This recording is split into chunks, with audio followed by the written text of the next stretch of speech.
Sa video na to mga ideas, tuturuan ko yung kung paano mag-check ng rectifier regulator kung ito ay good or bad na siya. So gamit yung multimeter, ida-diode test natin siya. So yung mga ideas, huwag na natin patagalin pa. Tuturo ko sa inyo kung paano natin ito i-check. Tara!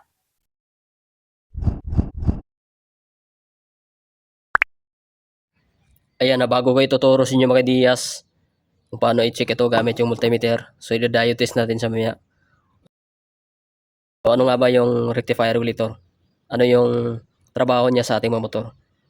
So ang rectifier regulator sa ating mga motor ay isang elektronikong kagamitan na nagpapalit ng alternating current o tinatawag na AC na galing sa alternator o magneto tungo sa direct current DC na tinatawag.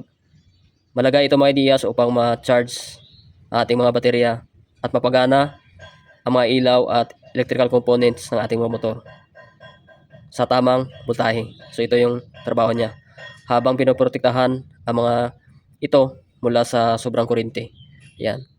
So sa madaling sabi, siya yung nag-convert ng AC current mula sa ating alternator at ginagawa niyang DC na direct current. So ito yung nag-charge sa ating mga baterya.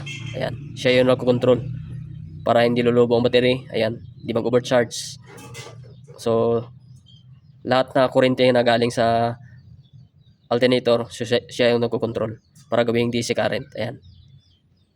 So tara mga ideas, ituturo ko na sa inyo kung paano natin siya i-check gamit yung multimeter. So ito yung rectifier regulator na XR200 na pinalit natin kasi hindi na siya nag-charge. So makikita nyo mamaya kung paano natin siya i-check. Paano natin malaman kung sira na ito. Ayan. Ayan, i-check na natin. So itong rectifier regulator na to, ito ay tinatawag na 3-phase. Meron mga single phase. Ayan.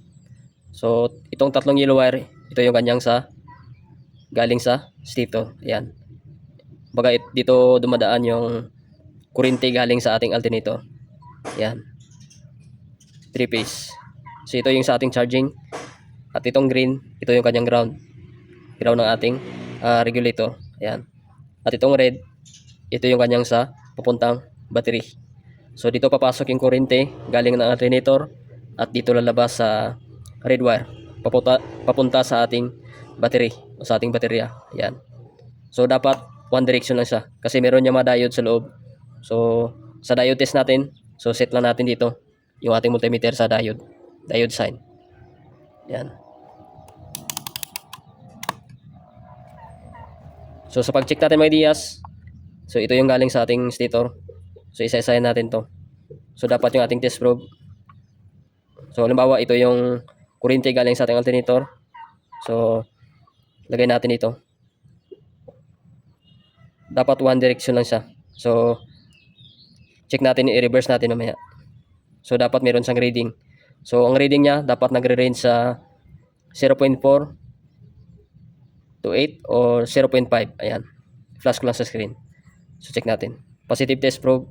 Lagay natin ito sa hilo. Sisayin natin yan mamaya. Yung hilo wire. So dapat meron siyang reading dito sa red. Ayan. Makikita natin meron siyang reading na 4. Ayan. 0.4.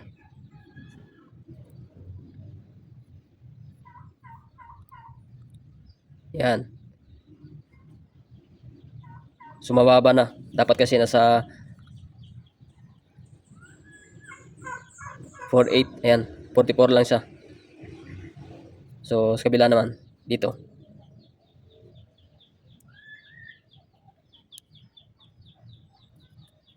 Ayan. Tapos sa red wire. Check natin. So same lang silang reading. So mababa na. So ito yung sa motor niya. Na-check ko ito.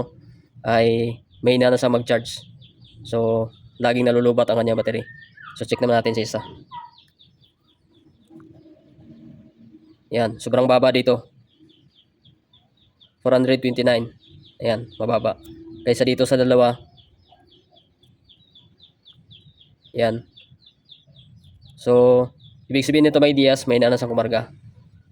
So pero dito, under pa inyong motor pero hindi na magkarga ang inyong battery. May tendency na ma-drain ang inyong battery. So i-reverse natin itong positive ng test probe, lagay natin sa red. So dapat kasi hindi ito magre-reading.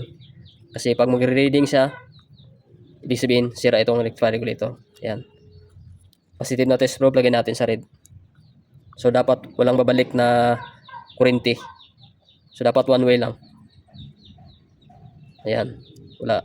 Isa. Ayan, wala. Dito. Wala. So yan yung tinatawag na reverse bias. So dapat one way lang. Dito yung galing kurente, dito lang sa lalabas sa red. Yan, one direction lang siya. Ayan, lagay ko sa screen. Dapat ganyan. One direction. So pag-check naman natin mga ideas dito sa negative. So kabaliktaran naman sa pag-check natin. Yung positive test probe, dito natin lagay sa negative, kulay green. So dapat meron siyang reading na nagre-range pa rin siya ng 0.4 to 0.5 pataas. Ayan. Yan, meron siya reading. So dito meron sa kabila. So mga ideas, wala siyang reading. Ayan. Walang reading. So ito yung dahilan kung bakit hindi na kumarga yung kanyang XA200. Yan. Dito sa dalawa meron. Yan. Yan. Dito. Wala.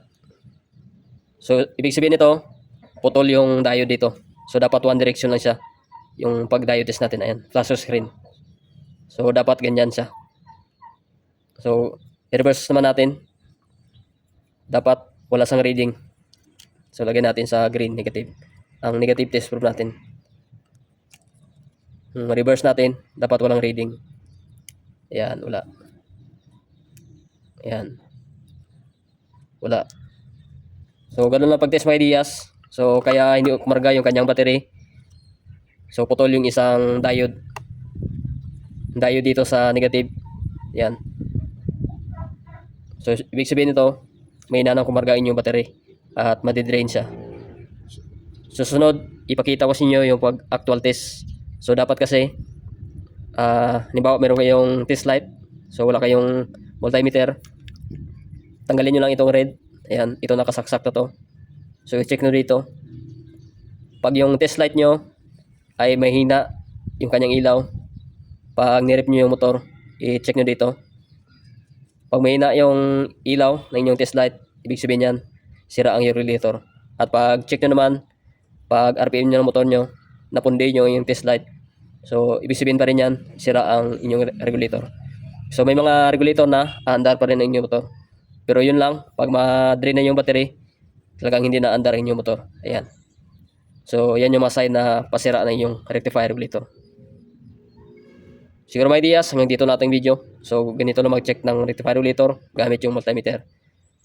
Ayan. Sa next video natin, ituturo ko naman sa inyo kung paano yung actual na pag-check na test light lang ang gamit. Ayan. Hanggang dito natin video. Peace out.